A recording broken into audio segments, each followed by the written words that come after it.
Try natin yung nabili kong mini crunch cereal jar na Kono. All over siya sa TikTok ko. Tapos first time ko pa silang matatry. So meron tayong cookies and cream, pistachio, knafe, at Coco Crunch. Tapos yung mga spoons nila meron sila sa loob. Cookies and cream. Oh, ayan, cookies and cream.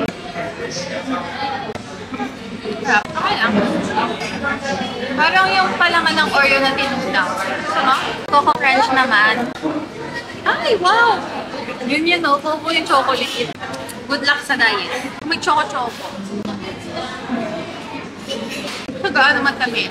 Sakto lang. Pero ang sarap ng chocolate. Next is pistachio. Minsan yung snacks namin sa Mabini, yung pistachio, as in na pistachio talaga. Pero ito is flavor. Flavor lang ng pistachio. Yan yung itsura niya.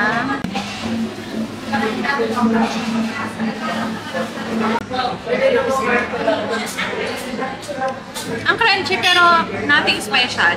Nag-expect pa naman ako dito kasi sa kanila ito yung pinakamataas. Okay lang. Kaka. Ayan lang, tatlong flavors lang naman yung inuha natin.